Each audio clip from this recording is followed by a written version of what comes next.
de la escuela de inglés. Ahí se está grabando, me dice, sí, perfecto. Nosotros decidimos partir desde Winnicott. La verdad que nos parecía súper interesante la herramienta de observación de niños en una situación fija. Eso es como titulamos nuestro trabajo práctico. Y la idea es llevarlos por un recorrido que en principio vamos a introducirlos en Winnicott, un poco de su experiencia, de su historia, de cómo fue su formación, para llevarlos después a través de la técnica y una conclusión que pudimos hacer en conjunto con el grupo en todas las veces que nos reunimos, un poco como para discutir este tema particularmente. Lo que vamos a hacer en este trabajo puntualmente es intentar acercarnos a la parte de la teoría planteada por Donald Winnicott, en donde vamos a abordar como dije recién, una breve reseña biográfica del autor, y después centrarnos en sus experiencias con niños de 5 a 13 meses, ¿no? Esto lo acabo de ir pasando, lo cual él va a denominar observación de niños en una situación fija. Este trabajo es un trabajo de Winnicott de 1941, en el cual también fue a denominar la experiencia del bajalengua. El objetivo, para llevarlo a grandes rasgos, sin dar ningún spoiler, es en donde él se basaba en diagnosticar e investigar ejerciendo una función terapéutica, pero al mismo tiempo ofertando un marco que en su momento habilitaba una experiencia completa, que esto contribuía a todo lo que es el proceso de integración. Acá lo vemos a Donald en una de sus pocas fotos en color, ahí que pudimos rastrear de alguna forma. Bueno, a ver, vamos en principio a hacer una pequeña introducción a Winnicott. Donald Winnicott, fue un pediatra, psiquiatra y psicoanalista. Vemos de nuevo cómo estas tres disciplinas están integradas en la formación de uno de los principales exponentes de nuestra materia, cómo se mezcla mucho todo lo que tiene que ver, más que nada en los comienzos, digo, con clínica, psicoanálisis.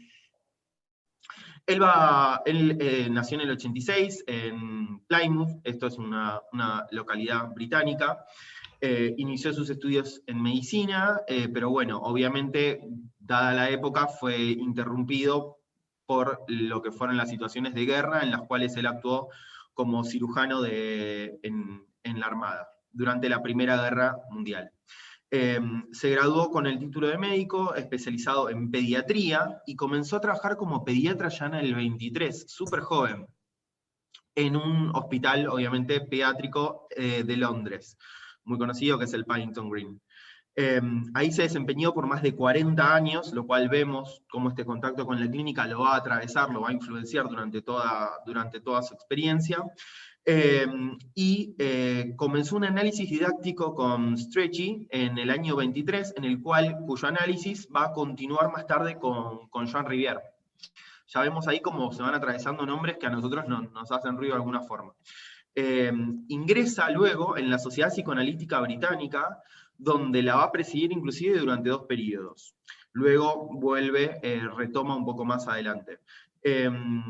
Formó parte del famoso grupo intermedio o middle group, en donde tomó una posición neutral en lo que fue la polémica en su momento surgida por los posicionamientos teóricos de Melanie Klein y Anna Freud. Ya se empezaban a encontrar y empezaban a chocar, digamos, los principales exponentes.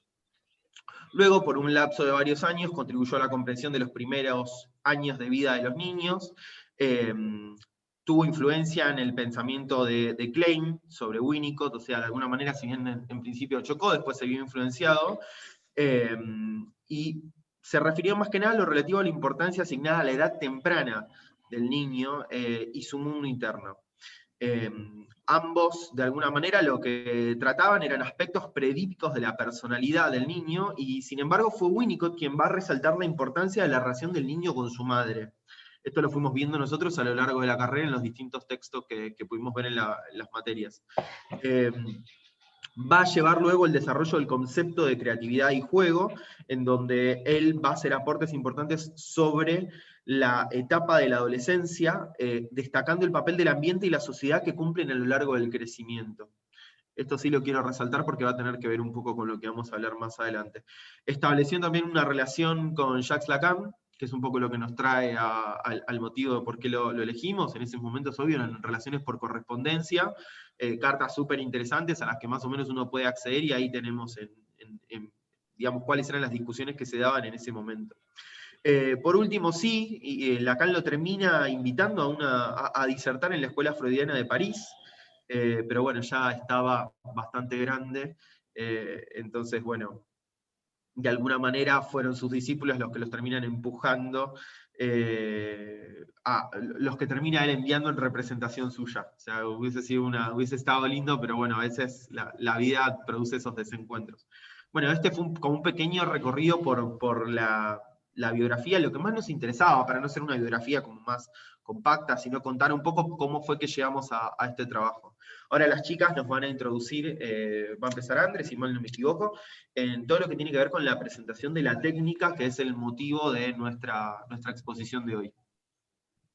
Gracias, Ese. Bueno, buen día a todos.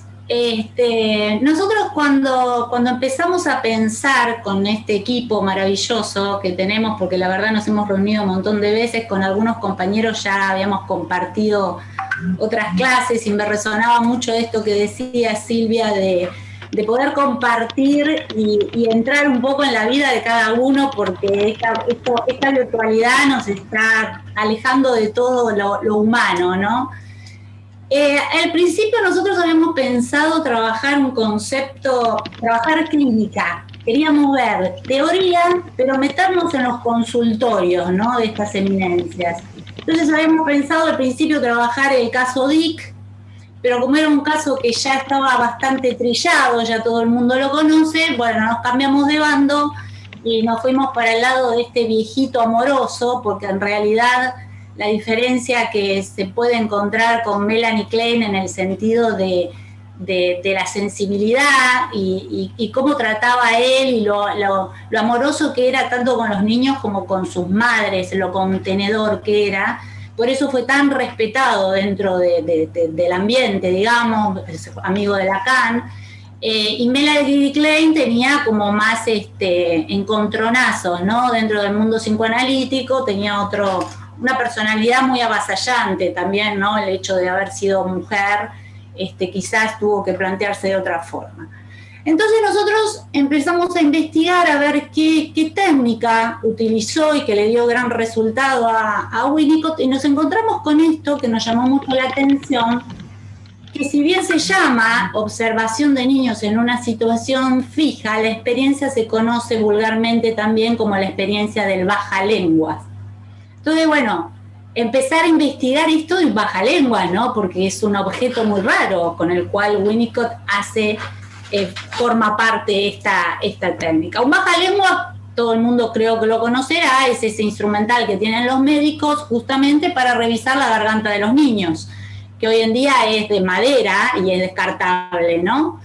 También surgieron preguntas dentro del equipo: ¿qué pasará ahora con el bajalengua en plena pandemia? Si este tipo de situación, de técnica, se puede estar implementando hoy en día en los consultorios de los médicos, porque lo que Winnicott pretendía, como es una técnica muy sencilla, yo ahora brevemente se las voy a explicar, que cualquier médico lo puede hacer, esta experiencia con un paciente.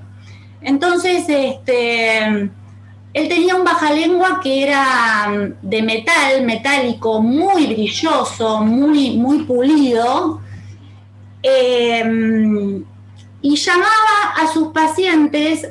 Winnicott tenía un consultorio con una sala de espera muy, muy extensa, muy grande, a propósito, porque él decía que ya desde el consultorio él podía visualizar cómo iban interactuando los niños con sus madres, cómo iban interactuando otros niños entre ellos. Entonces, la técnica de la observación fue muy, muy, muy importante, y el registro de esta observación. Si bien, como decía Ezequiel, que Winnicott trabajó más de 40 años en su clínica que se llamaba el Paddington Green Children's Hospital, él durante 20 años registró esta técnica. Quiere decir que la usó un montón realmente. Y hay algunas experiencias que, de todas esas que él fue anotando, que es el caso, hay una que es muy famosa, que es el caso de una niña que sufría asma, ¿no? Porque trabajaba con el tema de enfermedades psicosomáticas, y hay otra que es la que yo voy a relatar porque es más cortita, que es una niña que estaba enferma, que tenía gastroenterocolitis infecciosa, no podía tolerar la comida, vomitaba muchísimo, tenía convulsiones, empezó a ser una niña muy reactiva, muy irritable, muy fastidiosa, dejó de jugar, con lo cual la sintomatología realmente era muy preocupante. Y la madre la lleva a la consulta durante de 6 a 8 meses. Winnicott la atendió, no solo hizo esta experiencia, sino que él luego la tomó como paciente en tratamiento. Esta técnica es, Winnicott le explica a la mamá o al referente que lleve al chiquito en la consulta, chicos de 5 a 13 meses, es llamativa la edad y hay que respetar este tiempo porque tiene un porqué. Estos niños de 5 a 13 meses lo que tienen en común es que todavía no tienen un lenguaje, no pueden expresar con palabras, ¿no? Cuestiones, con lo cual es bien observable en los comportamientos lo que va a pasar acá. Y por otro lado, hasta los 13 meses el niño no tiene tanto diferentes focos de interés en cuanto a los objetos. Cualquier objeto que sea que le llame mucho la atención es donde va a fijar la atención. Entonces, la técnica es, se sentaba Winnicott enfrentado pero en diagonal, porque no tiene que estar enfrentado al niño, porque no tiene que haber cruce de miradas. La mamá toma al bebé sobre sus rodillas, poniéndose de cabeza hacia atrás. A ver.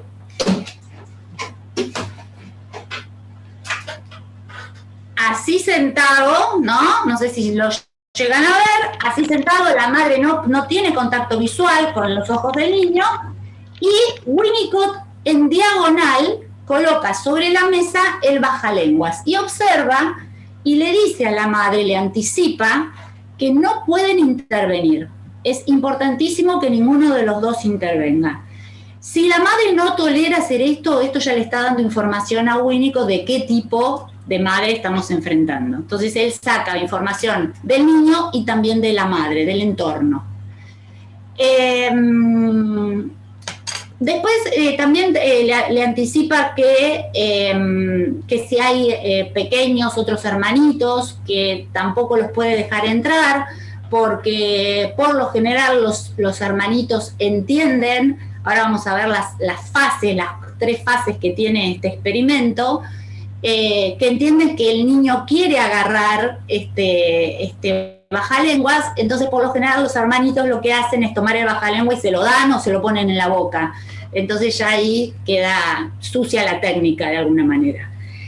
A ver, espero no olvidarme nada. Lo que se busca con esto es la espontaneidad, que sea un gesto espontáneo lo que realiza el chico. Y lo que él observa es que hay un periodo que el bebé duda si tomar o no tomar el bajalengua y que ese periodo produce mucha angustia. Entonces, lo que empieza a investigar es el porqué de esta angustia.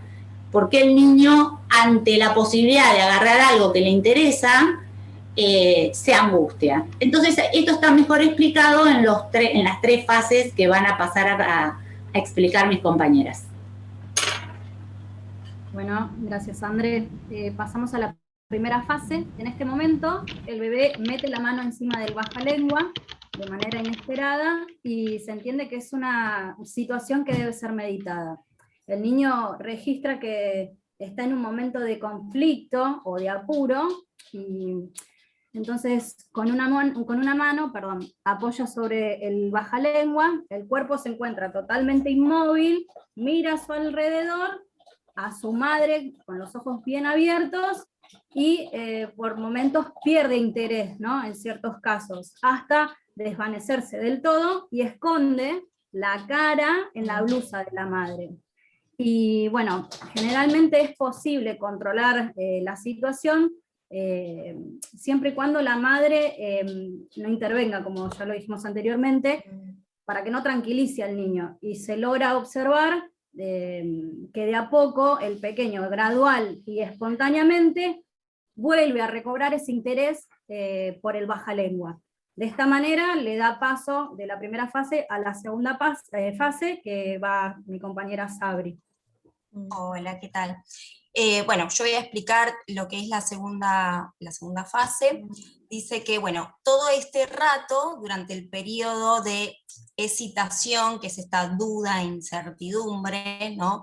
Que el bebé mantiene el cuerpo quieto, pero no rígido, ¿sí? De a poco se va observando que se esfuerza bastante, bueno, se comienza a expresar más ágilmente, ¿bien? Bueno, el momento en que esta primera fase da paso a la segunda es muy evidente, ya que la aceptación del niño de la realidad de que desea el bajalengua se ve enunciada por el cambio en el interior de la boca, ¿no? Empieza acá explica que, bueno, la lengua cobra un aspecto grueso y flojo y empieza a salivar, ¿sí? Bueno, al cabo de un rato el niño se introduce el bajalengua en la boca y lo empieza como a morder, a masticar con las encías. Acá dice, pareciera imitar el modo en que el padre fuma una pipa, ¿no? Bueno, el cambio del comportamiento del bebé, acá dice que es un rasgo notable en este momento. Y bueno, la expectación y la inmovilidad se ven sustituidas por la confianza en sí mismo, mientras se deja ver y se empieza a soltar, ¿no? Mientras ya empieza a manipular el bajalenguas. Bueno, acá lo que dice es que ha hecho un experimento, Winnicott, consistente en tratar de meter el bajalengua en la boca del chico durante un periodo de incertidumbre. Entonces, lo que dice que si se lo quiere meter como de prepo, el chico se va a resistir de manera bruta, ¿no? Dice, en ciertos casos en que el retraimiento es agudo, todo intento que haga de abrir la boca del bebé va a ser obviamente imposible, resistido. El bebé va a empezar a dar, a partir de aquí, bueno, parece que el bebé, cuando siente que el bajalengua está en su poder, cuando lo agarra, dice como que empieza a hacer ruiditos, ¿no? Empieza a probar, se lo lleva a la boca, se lo lleva a la boca de la mamá, y bueno, dice, si nosotros fingimos que nos está alimentando con ese cubilete, hace como que hay una comida y le da la comida a la mamá, eso le da mucha alegría a él, es como una satisfacción. Dice, por lo tanto, el bebé nos refleja su deseo, desea que juguemos, a que nos da de comer, y se va a enfadar, obviamente, en caso contrario, o si le mostramos que nos equivocamos, y demás.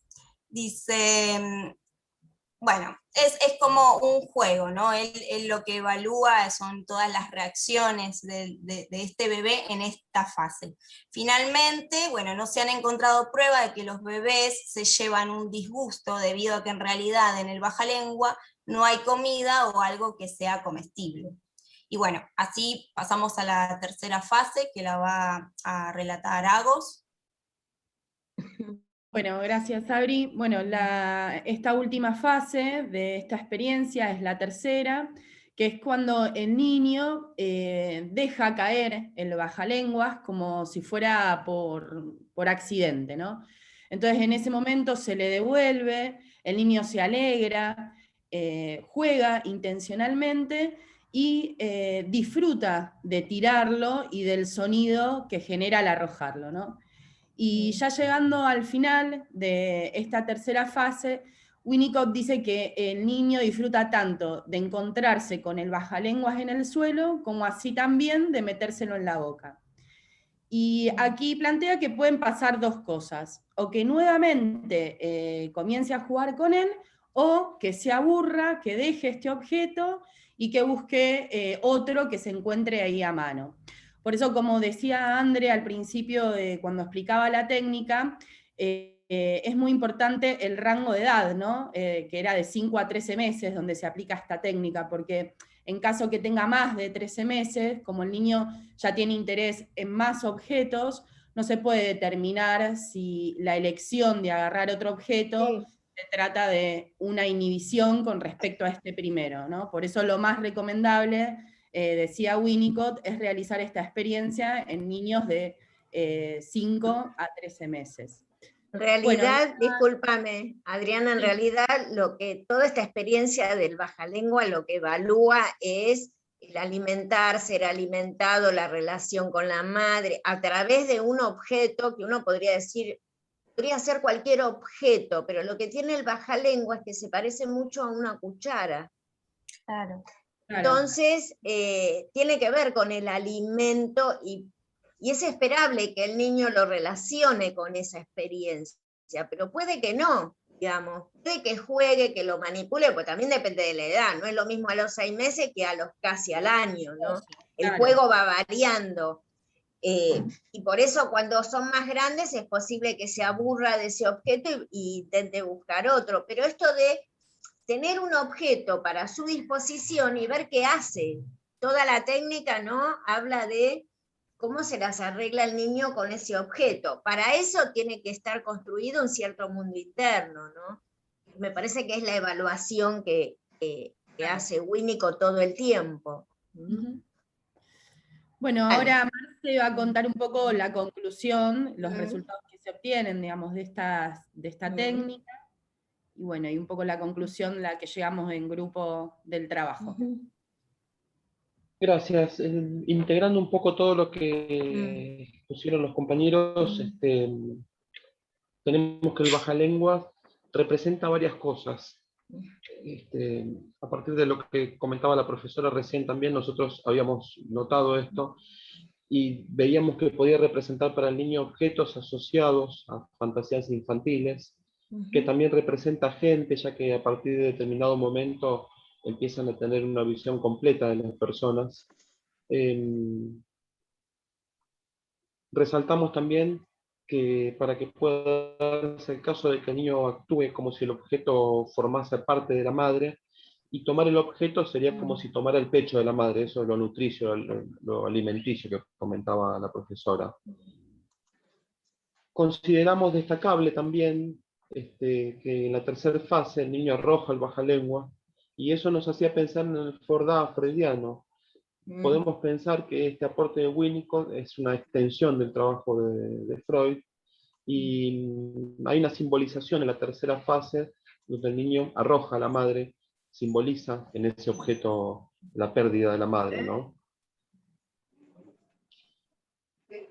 Es que al ser dejado el niño vive una experiencia de angustia, al ser dejado en el mundo externo por la madre. Al perder la madre, siempre desde el punto de vista simbólico, ¿no? Real mejor en este caso, el mundo interno también registra esa pérdida. Al arrojar el bajalenguas, el niño exterioriza a la madre interna y esa pérdida temida, y se demuestra que la madre interna, representada en el objeto que arroja el bajalenguas, no desapareció del mundo interior del niño. Para nosotros todo esto, esta observación de los juegos de los niños, hace posible analizar cómo actúan las fuerzas destructoras sobre los objetos amados, cómo actúa la culpa a partir de esos sentimientos, y cómo al continuar la evolución de esos juegos, de esos niños, se hace posible resarcir ese daño causado imaginario en el psiquismo del niño ante la pérdida o la ausencia de la madre, ¿no? Es el comienzo de simbolizaciones, también puntualizamos, de juegos restitutivos, compensatorios, que acompañarán al ser humano en el tránsito hacia la evolución psíquica y hacia su madurez. Estos juegos restitutivos y simbólicos, compensatorios de los objetos perdidos, también los podemos ver en los adultos, al igual que los vemos en los niños. Muchas gracias por escucharnos. Bueno, muy bien, Gracias. Muy bien el trabajo, muy bien el power y muy buena síntesis. Me parece que pudieron sintetizar y explicar algo, digamos, que no es muy común, ¿no? Esto de la experiencia del baja lengua, la verdad que nadie habla de eso.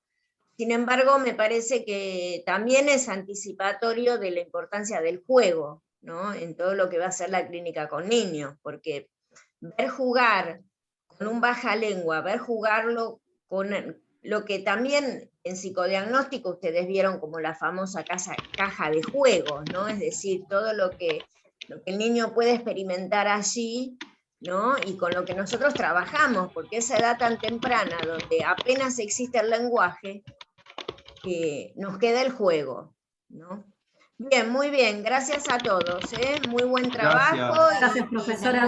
Veo que lo han armado muy bien también, y bueno, siempre cuesta un poquito ahora con la virtualidad, pero muy bueno, muy lindo. Bueno, gracias. Gracias. Muy bueno. Bueno, ¿quién más anda por ahí que quiera presentar hoy? A ver, había un Vamos, grupito chicos. más. ¿Hacemos un corte